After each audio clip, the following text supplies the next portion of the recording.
Agora tem muita opção, né, Rafael? Porque você tem Luiz Araújo, você tem Gonçalo Plata, você tem o Juninho. Aliás, o que falar do Juninho, hein? Alô, torcida do Mengão, aquele forte abraço, saudações do mais querido. Meus amigos, contagem regressiva aí, né, para a decisão de amanhã contra o Botafogo, né? Vale taça, né? Vale taça, claro, campeão brasileiro contra o campeão da Copa do Brasil, né? Vale a pena, vai ser um jogo emocionante, né? As emoções já começam a se aflorar. E eu tô trazendo aqui uma análise muito inteligente, né? Algumas análises muito interessantes aí, né? De duas feras aí, no que diz respeito aí a comportamento tático dos jogadores dentro de campo, né, da qualidade técnica, tática, né, dos jogadores, dos times, dos treinadores, né. Um dispensa apresentações, né, que é o monstro aí do jornalismo, João Guilherme, né, um baita analista também, e o outro, né, que é o dono do canal Falando de Tática no YouTube, né? Também um belo de um canal, né? Para quem gosta ali de acompanhar o comportamento dos jogadores ali taticamente em campo, né? E técnico também, é óbvio, né? O Rafael Rabelo, né? Créditos totais para eles aí, né? Recomendo que se inscrevam no canal dos dois aí, né? No Fala João Guilherme e no Falando de Tática. E se inscreve aqui, né? No Planeta Mengão React também, né? Não custa nada, né, rapaziada? É 0800, é só apertar um botãozinho ali de se inscrever, né? Dar um like aí, né? Caso gostem aí do conteúdo, né? E agora, sem mais enrolação, vamos direto pro conteúdo, né? Que tem muita coisa bacana, muita coisa top aí pra gente ver. E eu vou acompanhar aqui juntamente com vocês aqui, valeu? Vamos nessa. Esse jogo no Maracanã, e estamos todos já na expectativa, daqui a menos de 24 horas a bola vai rolar em Belém do Pará para a final da Supercopa Rei, Botafogo e Flamengo. Por isso, o objetivo do convite aqui para o Rafael Rabelo, do canal Falando de Tática, para a gente analisar exatamente as possibilidades táticas desse jogão. Vou falar um pouquinho dessa partida de amanhã entre Flamengo e Botafogo. Vamos nessa, João. Tô às ordens, tô a seu dispor. Rafael, eu não posso perder a oportunidade. Já nós vamos falar de Botafogo e Flamengo amanhã, mas eu quero te perguntar um negócio. E eu vi você falando sobre isso no seu canal. O Alcaraz realmente ele não se encaixa no modelo de jogo do Felipe Luiz? Essa é uma pergunta complexa, cara. Eu, quando fiz a análise do Alcaraz, lá no meu canal, quando ele foi contratado, eu elogiei muito o jogador. Ele é tecnicamente, né, em termos de técnica, habilidade, ele é privilegiado. A gente vê isso, né? A capacidade que ele tem, o trato com a bola. É um jogador muito agressivo também, tipo, atacar espaço, conduzir. Ele tem uma série de qualidades que a gente percebe sem fazer muito esforço. Eu tenho para mim que ele tem talvez um pouco de dificuldade de entender algumas ideias do Felipe. Eu sei que isso é um pouco proibido para uma parte da torcida do Flamengo, mas o Felipe utiliza na forma dele de jogar, no modelo de jogo dele, muitos conceitos de jogo de posição. E nem todo jogador... Nossa Senhora! Nem todo jogador tem muita facilidade com alguns desses conceitos. Eu estou dizendo que isso é verdade, que isso é um fato? Não, estou dizendo que pode ser, tá? Pode ser. E tem um outro aspecto que me chamou um pouco. Tocou na ferida, falou em jogo de posição com a gente, putz grilo, é um Deus nos acuda, mexeu na ferida do rubro-negro, pela madrugada, nem fala esse negócio de jogo de posição. Pela madrugada, vamos nessa. Atenção, desde que o Alcaraz chegou ao Flamengo, é óbvio que eu fui dando tempo ao tempo, mas isso não melhorou muito. E talvez isso explique em parte, tá? Não estou dizendo que isso é o motivo. O Alcaraz me decepcionou um pouquinho na parte dele sem bola, na parte dele defendendo. Ele é um jogador preguiçoso, que não quer nada com nada? Não. Mas eu esperava mais dele defendendo. O Felipe me parece...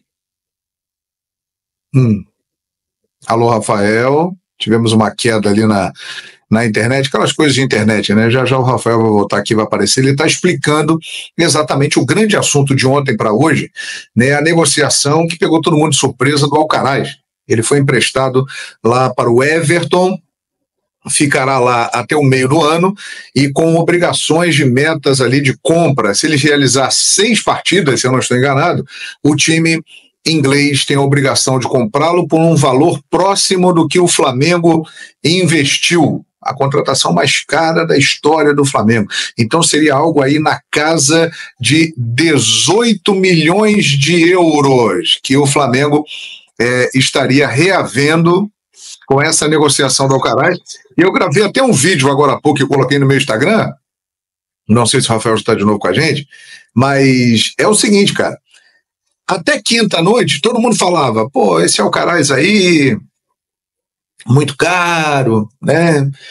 Não é jogador para pagar isso tudo. Muita gente criticava, muita gente achava que deveria esperar porque ele poderia render. Eu acho que é um cara que tem potencial, que poderia dar certo, mas realmente muito caro. Aí o Flamengo vem e tem uma chance de negociá-lo e de ter praticamente o valor investido por ele, que a maioria achou caro. E aí o Flamengo vai e faz essa negociação. Mas, Rafael, me diga aí, você estava falando desse problema tático, né, sem a bola que tem o Alcaraz. Eu fui até depois levantar alguns dados. De fato, ele tem jogadores com dados piores que os dele, mas ele não se destaca. E aí, quando eu falo não se destaca, eu não vou comparar, obviamente, gente, né? Vamos só deixar claro que eu não vou comparar os dados defensivos do Alcaraz com os dos zagueiros, com os dos defensores, dos volantes. É sempre, obviamente, comparando com os caras que atuam ali na mesma faixa de campo que ele.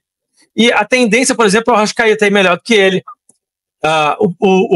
Enfim, na média, os jogadores que atuam ali no meio campo para frente, todos eles têm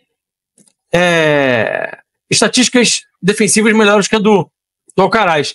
E, gente, sinceramente, a gente está em 2025. Não existe mais um futebol em que alguém possa simplesmente ignorar o aspecto sem bola. E eu acho que o Felipe tem como... Ele dá muita importância para isso. Você viu o Juninho chegando, que é um cara que marca muito, pressiona, solta pressão. Ele dá uma importância muito grande para esse aspecto sem bola. Eu acho que talvez isso tenha tido alguma influência, né? E aí eu vi que você estava falando aí sobre a questão da venda, né? E os aspectos das vendas.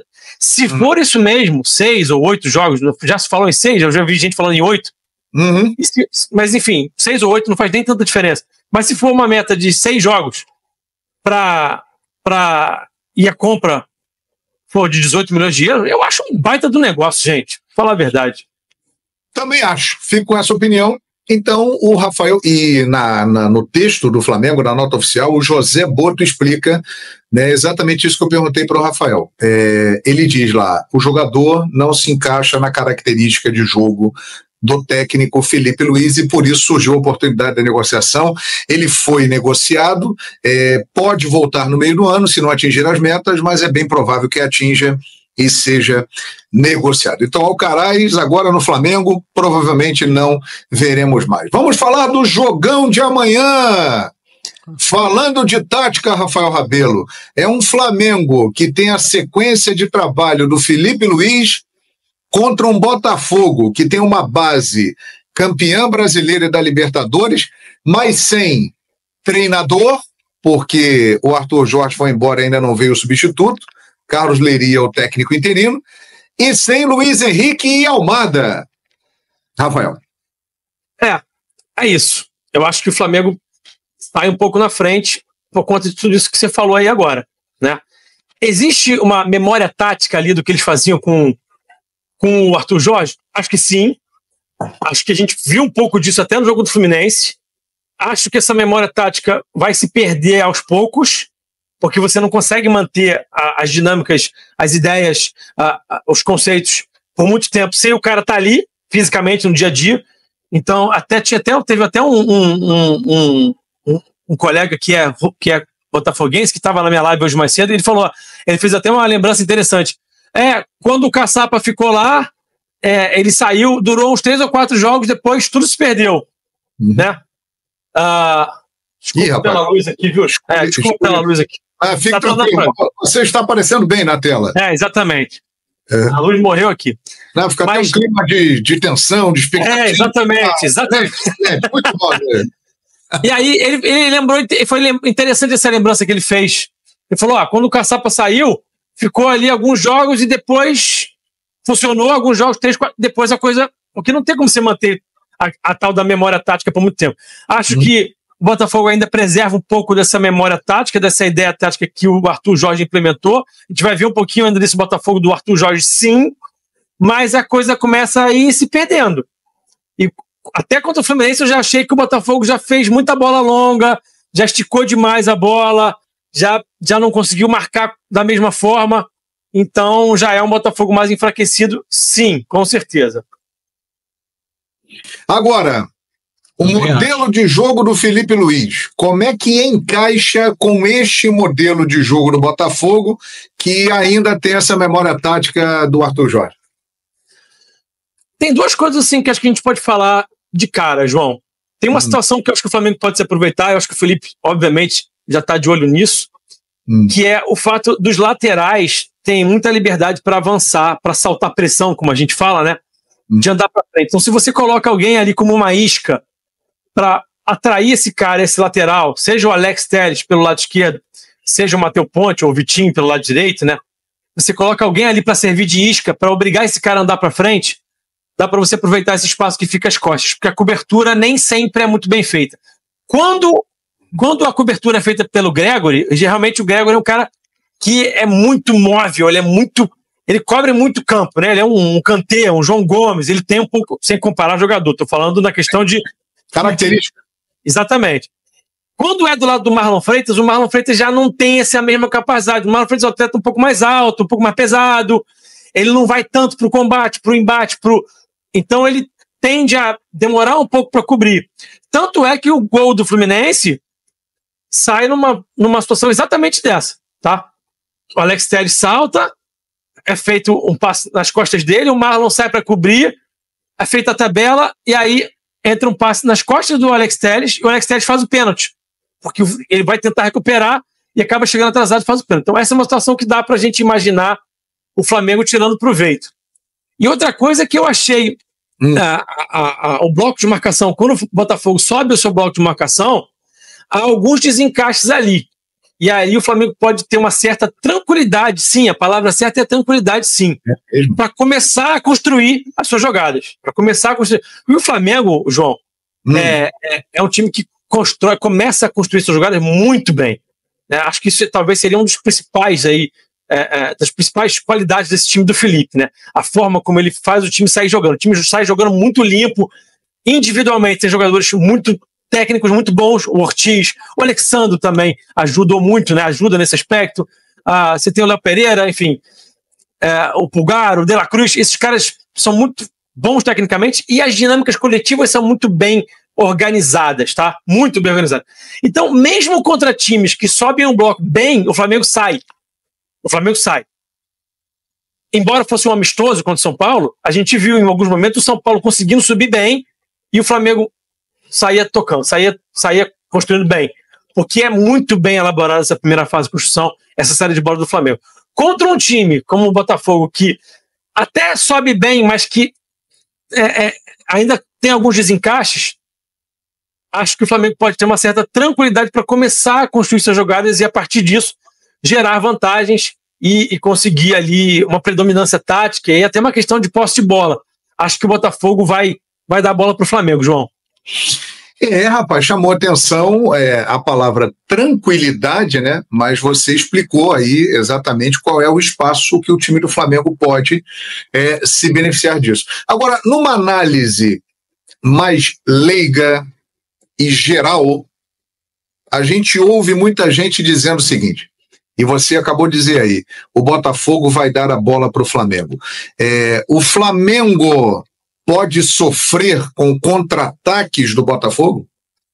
Pode, porque o Botafogo contra-ataca muito bem, tem jogadores velozes, perde o Luiz Henrique, como você falou aí no começo, e realmente é uma perda considerável. Nenhum time aqui do futebol brasileiro, acho que nenhum time, talvez, do mundo, a não ser que tivesse um elenco como o do Arsenal, sei lá. Mas aqui, para o contexto de futebol brasileiro sul-americano, ninguém perde o Luiz Henrique Almada impunemente e sai ileso, né? o Matheus Martins, por exemplo, que é um jogador até interessante, tal, que está substituindo a Almada, mas, desculpa, não tem o mesmo nível, né? Sim. Entrou um garoto, eu não sei se o Arthur já vai jogar amanhã. É possível que jogue. É possível, né? Mas mesmo que seja o Arthur também não é um jogador do nível do Luiz Henrique. Sim. O Luiz Henrique jogou muita bola no passado. Então, isso é um prejuízo. Mas mesmo assim, ainda um pouco do que o Botafogo fazia também no ano passado, o time contra-ataca bem. Tem uma capacidade muito boa de trocar passes curtos quando rouba a bola. Roubou a bola, troca alguns passes curtos para conseguir tirar essa bola ali daquela zona de pressão ali, e depois que consegue tirar, estica essa bola. Então primeiro o passe curto, depois o passe longo, e aí tem jogadores de 1 para 1, tem jogadores de capacidade de decisão, como o Savarino, por exemplo, que acha bons passes. Então o Flamengo tem que estar atento a isso para não desperdiçar muita bola. Tá? A pressão pós-perda do Flamengo é muito forte.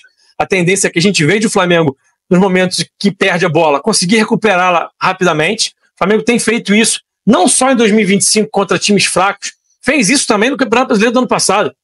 Contra Inter, contra, Atlético Mineiro, Atlético, quem mais?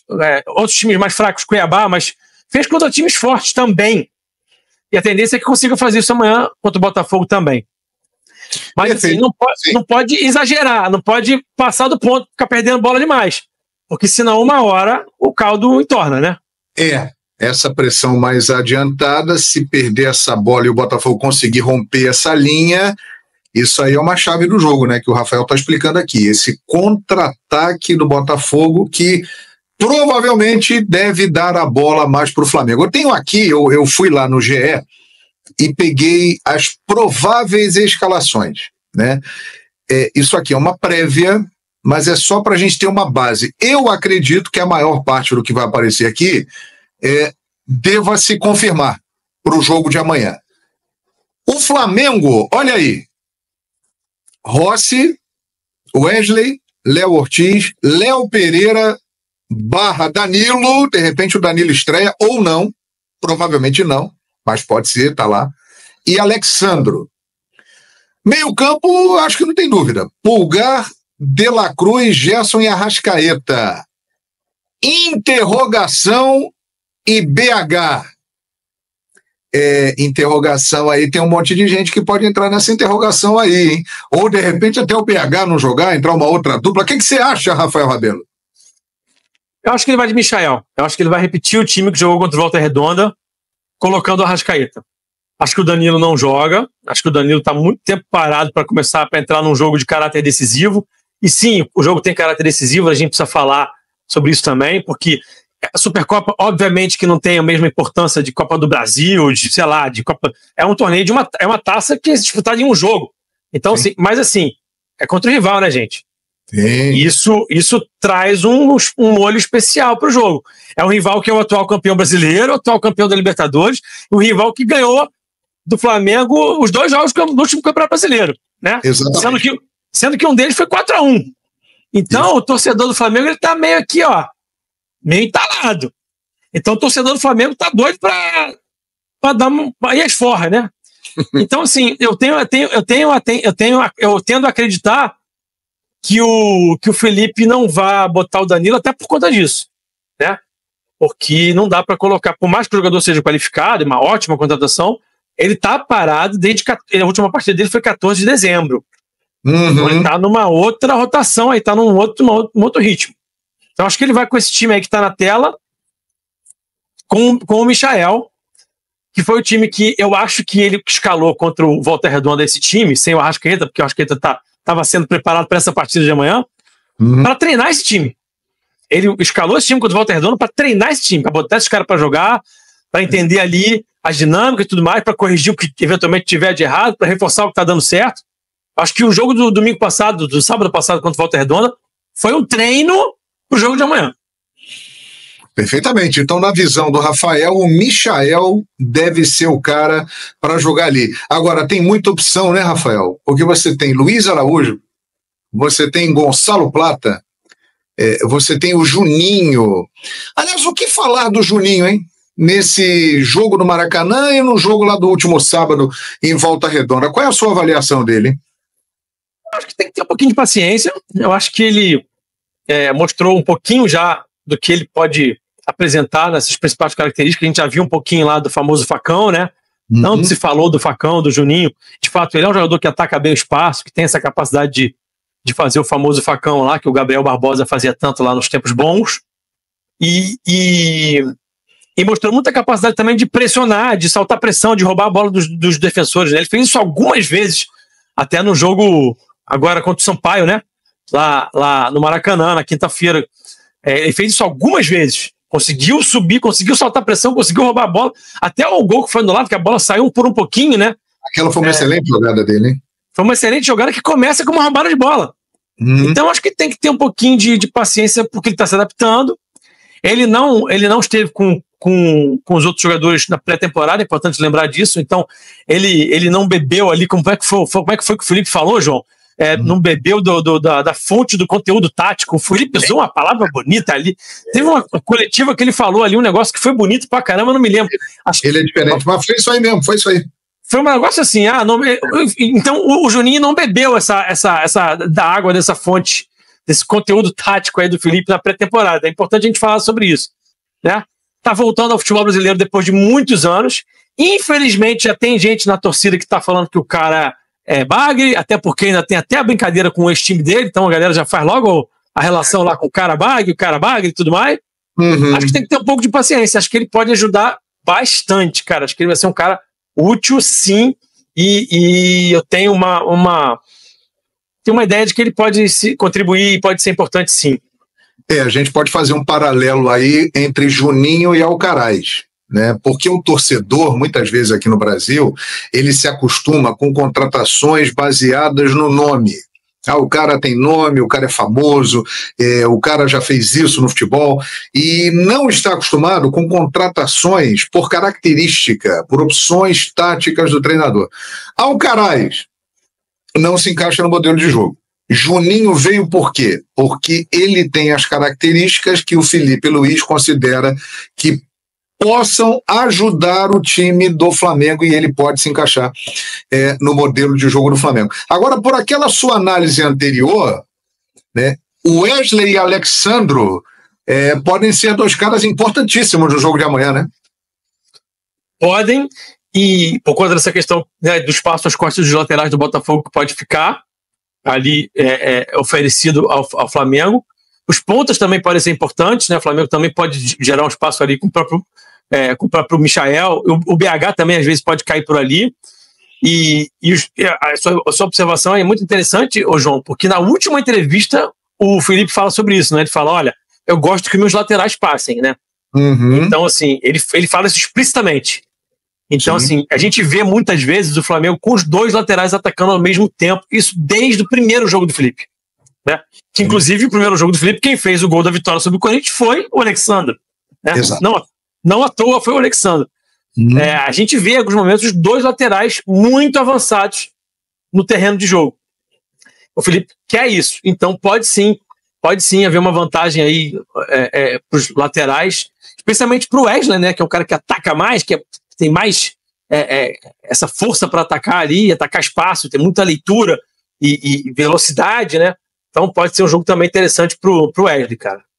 Agora, Rafael, canal Falando de Tática, do Rafael Rabelo. Você tem interesse por tática? Ver o outro lado do jogo? Quais são as estratégias? Vai lá, se inscreva no canal Falando de Tática. Vire membro também lá do canal. Dê aquela moral, porque o conteúdo é muito bacana. Eu já sou inscrito, né? E aproveite também, se inscreva aqui no canal Fala João Guilherme, deixe seu like para a gente sempre que a gente estiver no ar. Uma curiosidade, Rafael Rabelo. Eu falei aqui as muitas opções que o time do Flamengo tem ali para o ataque, né? Qual é a característica que o Michael tem para, na sua opinião, ele ganhar essa disputa aí para estar ao lado do BH amanhã no início de jogo no ataque do Flamengo? Eu tô pensando aqui, João, pode ser que apareça o Cebolinha também. Meus amigos, então é isso, né? Um baita de um conteúdo, né? Uma análise bem detalhada, bem rica aí, né? Sobre as expectativas para o jogo de amanhã, né? vai ser um jogão, né, cara? Por vários fatores aí que envolvem esse clássico, né? Tem aí a coisa da revanche aí, que o Flamengo, né, que nós rubro-negros também, né, temos aquela, né, alimentando ali um pouquinho ali, né? Tem o jogo em si, né? A gente espera um jogo bonito de se ver, né? E a gente espera também o seguinte, que o Flamengo, nessa questão de pressão pós-perda, né, que o Flamengo aproveite. Cara, uma coisa que ficou muito explícita e evidente no ano passado é a quantidade de gols que o Flamengo perde, né? Então o Flamengo tem que aproveitar, porque se ficar perdendo bola toda, como eles mesmos trouxeram aí, se o Flamengo ficar toda hora perdendo bola, tendo que recuperar, né, e não aproveitar as chances criadas, a coisa pode complicar, né? Porque, embora o Botafogo esteja enfraquecido, a gente está todo mundo vendo isso, não é mais o mesmo Botafogo. Eu até queria que tivesse, que fosse o Botafogo do ano passado, para a gente fazer um tira-teima legal aí, sem soberba, mas embora seja um Botafogo diferente, né, menos força do que o ano passado, cara, se a gente abusar muito, né, se a gente não tomar cuidado, né, podem acontecer surpresas, né, que a gente não quer que aconteça, né, surpresas desagradáveis para nós. Mas eu estou muito confiante, né, eu acho que o Wesley pode muito bem aproveitar ali aquele corredor ali, né, nesse tipo de jogo assim, o Wesley, ele explode ali, né, igual um cavalo ali, né, uma máquina, né, e eu acho que assim, o Flamengo, pelo momento, eu estou muito confiante que o Flamengo, a gente sabe que dentro de um jogo de futebol tudo pode acontecer, né? Nem sempre o melhor vence, né? A gente sabe disso, né? A gente viu isso, eu vi isso na Copa de 82, a gente viu isso já durante toda a nossa vida aí acompanhando futebol, né? Mas eu tô muito confiante aí no Flamengo, se o Flamengo souber aproveitar ali as oportunidades, se o Flamengo conseguir implementar seu jogo de maneira eficaz e eficiente, eu acho que a gente traz essa taça aí no tempo normal, né? Rapidamente aqui falando sobre o Alcaraz, fica aquele sentimento meio confuso, né?